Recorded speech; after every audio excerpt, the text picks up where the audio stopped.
இயேசு கிறிஸ்துவுக்குள் மிகவும் பிரியமான என் அன்பு சகோதர சகோதரிகளே, இந்த நாட்களிலும் இது கடைசி காலங்களாக இருக்கிறபடியினாலே தேவனுடைய ராஜ்யத்துக்கு அடுத்த செய்திகளை கவனமாய் கவனிங்கப்பா.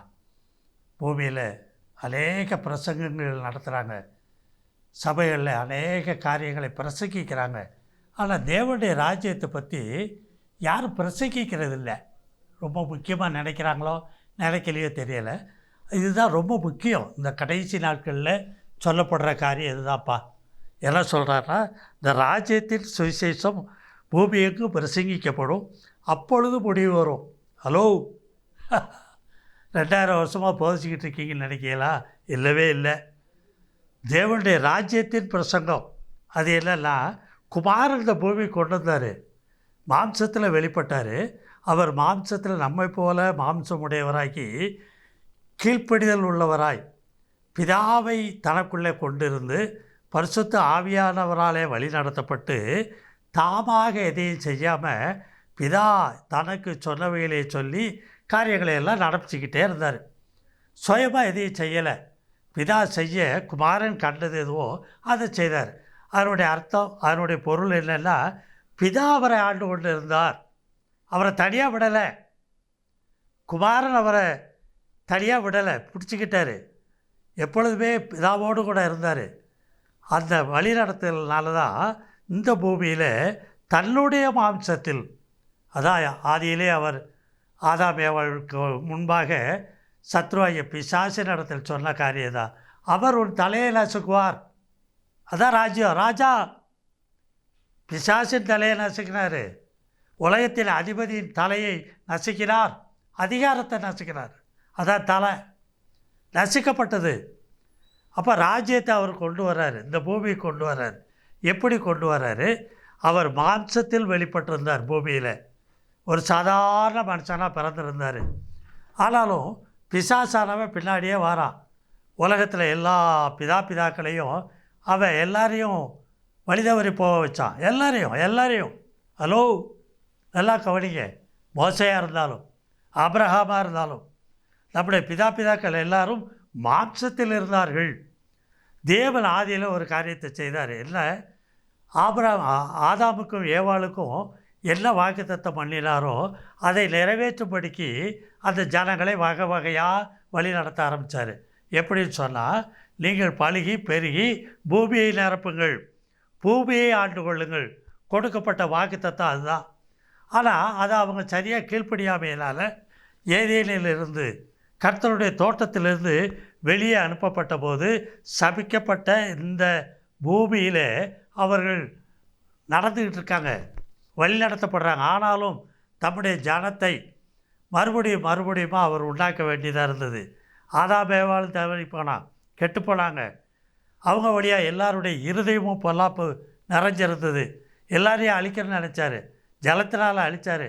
ஆனாலும் நோவாவுக்கோ தேவனுடைய கண்களில் கிருபை கிடச்சி ஒரு சந்ததி உருவாகுது.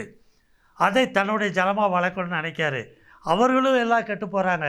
ஹலோ, காது கொடுத்து கேளுக்கப்பா. பிறகு இல்லை, ஆபிரகாம் அவனை தெரிஞ்செடுக்காரு. வயசான காலத்தில் அவன் சுயபலத்தினால இல்லை, சாரால் தெரிஞ்செடுக்கிறாரு. அவன் சுயபலத்தினால இல்லை, வயதான காலத்தில் ஒரு சந்ததி அவர்களுக்குள்ளே உருவாக்கி அவர்களாவது தன்னுடைய ஜனமாய் இருப்பார்கள் என்று அவர்களை தேர்ந்தெடுக்கிறாரு. சரி, இன்னும் மேற்கொண்டு நிறைய காரியங்களை நீங்கள் பார்க்கலாம். எல்லா பிதாக்களும் வழி நடத்தப்பட்டாங்க. எதை நோக்கின்னு பார்த்தீங்கன்னா, இந்த பூமியிலே ஒரு தேசத்தை நோக்கி. ஹலோ, எகிப்தில் அடிமையாக கிடந்தவங்களை, அந்த இஸ்ரவேல் ஜனங்களையும் கூட மீட்டெடுத்து மோசே என்கிற அந்த மனுஷ வழியாக வனாந்தரத்தில் வழி நடத்தி பாலும் தேனும் ஓடக்கூடிய அந்த தேசத்துக்கு அவங்கள வழி நடத்துகிறார். நான் எல்லாத்தையும் சுருக்கமாக சொல்கிறேன், நேரம் பத்தாது. ஆனால் இதெல்லாம் புரிஞ்சுக்கோங்க. இல்லைன்னா கண்ணால் காண்கிற ஒரு தேசம். யோர்தானாக கிடக்காங்க. நோவா காலத்துலேயே கூட ஜலத்தில் அழித்தாலும் அவங்கள காப்பாற்றப்பட்டது போல் இங்கே இந்த ஜனத்தை காப்பாற்றுறாரு.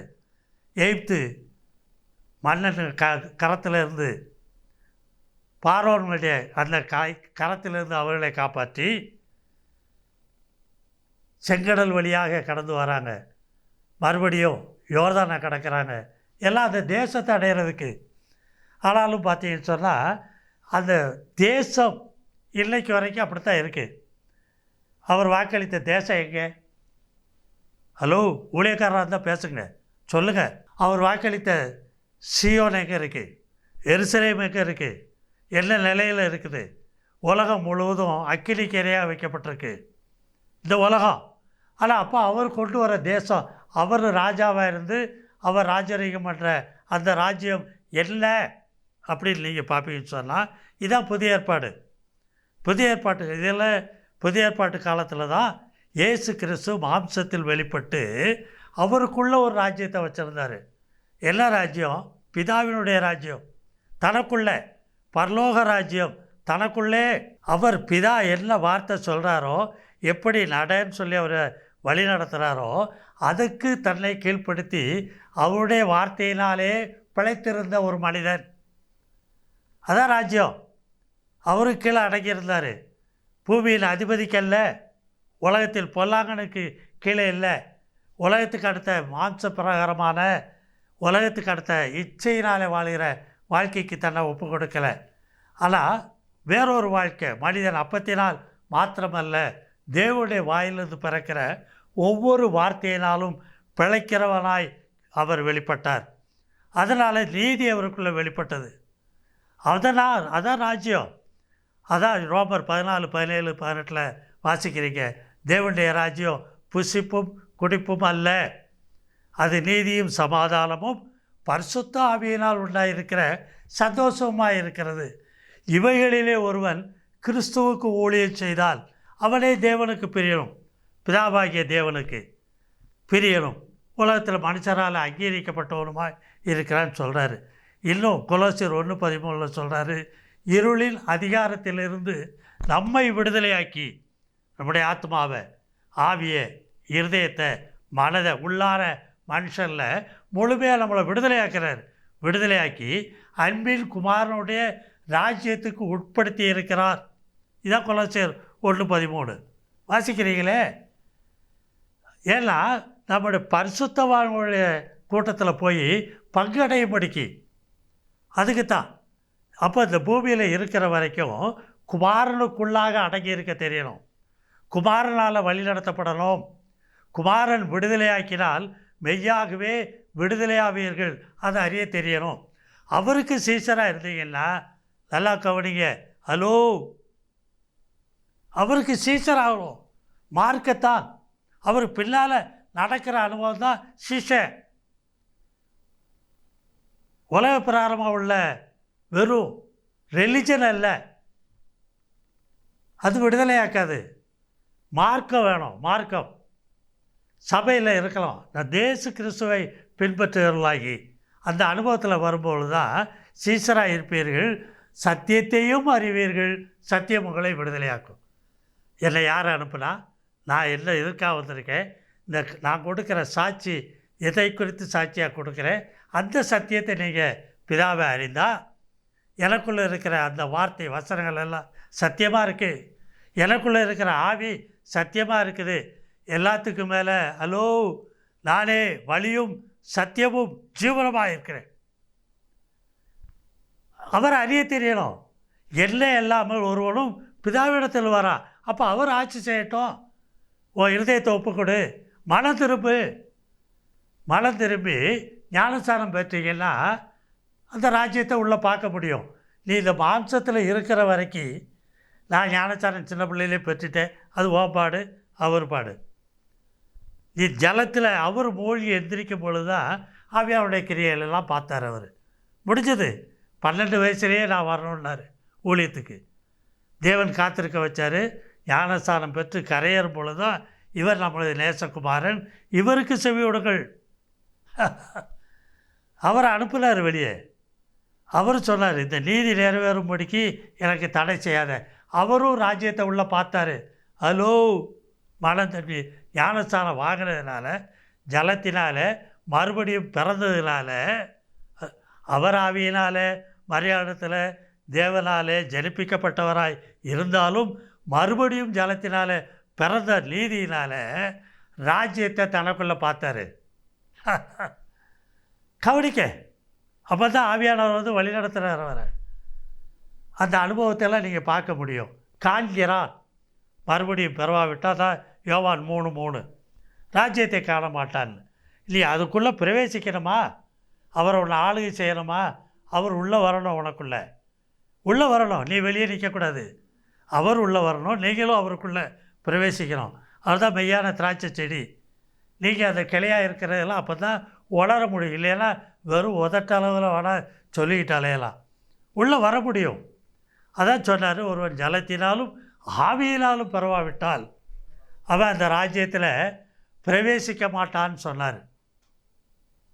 உள்ளே போகிறது, வாழ்க்கையை அனுபவிக்க போகிறதுப்பா.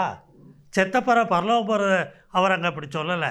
இங்கே அனுபவிக்கணும், அனுபவிக்க தெரியணும். இதுதான் யோவான் சொன்னான். உங்கள் நடுவில் ஒருவர் நிற்கிறாரு, அவரை நீங்கள் அறியீர்கள், மன திரும்புங்கள், பரலோகராஜ்யம் சமீபமாக இருக்குது. இயேசு கிறிஸ்து தான் சொன்னார், உங்களுக்கு சமீபமாக கொண்டு வந்துட்டேன். தூரமாக இருந்த ராஜ்யம், ஆனால் இது உலகத்துக்குரியது அல்ல. நான் உலகத்தான் அல்லாதது போல் நீங்களும் உலகத்தார் அல்ல. நான் பழைய ஏற்பாட்டு காலத்துக்குரியவன் அல்ல. அவர் வெளிப்படையாக சொல்கிறாரு. நான் தான் நடத்தினேன் அந்த ஜனத்தை, ஆனாலும் வார்த்தை சர்வ வல்லவராக வெளிப்பட்டேன், யெகோவாங்கிற நாமத்தில் வெளிப்பட்டேன். ஆனால் நீங்களோ இப்பொழுது அவரை உங்கள் பிதா என்று அழைக்கிறீர்கள். நீங்கள் அவருடைய பிள்ளைகள். அப்போ எப்படி நடந்துக்கணும்? இயேசு கிறிஸ்து எப்படி கொண்டு வந்துட்டார் பாருங்கள். இன்னும் யெகோவாங்கிற நாமத்தில் அவருக்கு நிறையா அவர் குணாதிசயங்களை சொல்லி சொல்லி ஜெபம் பண்ணிக்கிட்டு இருக்கலாம். பழைய ஏற்பாட்டு காலத்தில் மாதிரி உடன்படிக்கை புதுசாக மாதம் வாரம் நிறைய வார்த்தைகளை கொடுக்காரு. தேவன் உனக்கு இந்த வாக்கு தத்தமெல்லாம் கொடுத்துருக்காரு. ஐயா, எல்லா வாக்கு தத்தமும் நீ குமாரனுடைய ராஜ்யத்துக்கு உள்ளே வந்துட்டீங்களா உனக்கு தான் எல்லா வாக்கு தத்தமும். அதை நான் அழிக்க வந்தேன்னு என்று நினைக்காதீங்க, நிறைவேற்றவே வந்தேன்னு தான் குமாரன் சொன்னார். நமக்குள்ளே நிறைவேற்றுவார். பாடுகள், வேதனைகள், துன்பங்கள், துயரங்கள் எதுவாக இருந்தால் எல்லாம் மாறிப்போம். முதலாவது தேவனுடைய ராஜ்யத்தையும் அவருடைய நீதியையும் தேடுங்கள், அப்பொழுது இவைகளெல்லாம் உங்களுக்கு சேர்த்து கூட கொடுக்கப்படும் சொன்னார். அஞ்ஞானிகள் தான் புசிக்கிறது குடிக்கையிலையும் அலைஞ்சிட்டு இருப்பான். அழிந்து போகிற போஜனத்திற்காக அல்ல, அழியாததும் நித்திய ஜீவன் வரைக்கும் நிலை நிற்கிற போஜனத்திற்காகவே கிரியை நடப்பீங்கள். அவைகளை உங்களுக்கு மனுஷகுமாரன் வந்து குமாரன் கொடுப்பார். அவரை பிதா முத்தரித்து வைத்திருக்காரு. யார் யாரும் கொடுக்கணும்னு, எல்லாருக்கும் இல்லை. வாசற்படி அண்டை என்று கதவை தட்டுகிறேன், ஒருவன் சத்தத்தை கேட்டு கதவை திறந்தால் நான் அவனுக்குள் பிரவேசித்து அவனோட போஜனம் பண்ணுவேன். மா என்னைக்கு இந்த அனுபவத்தை கண்டம்மா? அதான் அவர் சொல்கிறார். அந்த போஜனம் என்பது கிரியை, அவ்வளோதான். அவர் கிரியை செய்வார், நாமும் அவரோடு இருந்து கிரியை செய்வோம். அந்த போஜனம் என் பிதாவின் கிரியை நான் செய்து முடிப்பதே எனக்கு போஜனமாக இருக்குன்னார். கர்த்தர் உங்களை ஆசீர்வதிப்பார், பலப்படுத்துவார். ஒரு நிமிஷம் ஜெபம் பண்ணுவோம். பரிசுத்தமுள்ள நல்ல பிதாவே, இந்த வேலைக்காக இப்போ துதிக்கிற ஸ்தோத்திரிக்கிறப்பா. தேவனே, உம்முடைய ராஜ்யம் இந்த பூமியிலே உம்முடைய குமாரன் வழியாக எங்களுக்கு கொடுக்கப்பட்டு இருக்கிறது என்பதை நாங்கள் அறிந்திருக்கிறப்பா. அது ஒரு கடுகு விதைக்கு ஒப்பாக இருக்கிறது. லெகுவாக எடுத்து எந்த மனுஷனும் தனக்குள்ளே விதைத்து கொள்ள முடியும் என்பதை குறித்து இந்த நாளிலே கேட்டோம். அப்பா, இந்நாள் வரையிலும் அதை குறித்து அக்கறையற்றவர்களாய், அதை குறித்து எண்ணமற்றவர்களாய் இருந்திருப்போமே. ஆனால் எங்களை மன்னியும். இந்த நாளிலும் உம்முடைய ராஜ்யத்தை சுதந்திரிக்க எங்களுக்கு பலத்தை தாரும்.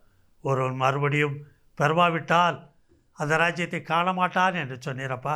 மறுபடியும் பிறந்து எங்கள் கல்லான இருதயத்தை எடுத்து போட்டு சதையான இருதயத்தை பெற்றுக்கொள்ளத்தக்கதாய் எங்களுக்குள் புதிதான ஆவியுடையவர்களாய் உடைய ராஜ்யத்தை சுதந்திரிக்கிறவர்களாய் எங்களை காணப்படும். ஆசீர்வதியும். இப்பொழுதும் கேட்ட உம்முடைய செய்தியின்படி பிள்ளைகளுக்குள்ளே இருக்கிற பாடுகள், உபத்திரவங்கள், வேதனைகள் எல்லாவற்றிலிருந்து விடுதலையாகும். நீர் பேசும் தாப்பா. ஆசீர்வதி. கர்த்தரும் அருமையரச்சருமான இயேசு கிறிஸ்துவின் மூலம் ஜெபங்களும் ஜீவனுள்ள நல்ல பிதாவே, ஆமென். For contact, Evangelist K.P. John David, Door of the Light Ministries, Kovilpatti, 628-502. Phone number 7200-620090, 8072148809. Bank details: State Bank of India, Kovilpatti. Account number 110107795101. Branch code 00859. IFS code SBIN 0000859. MICR code 627002011. SWIFT code SBI NIN BB 469.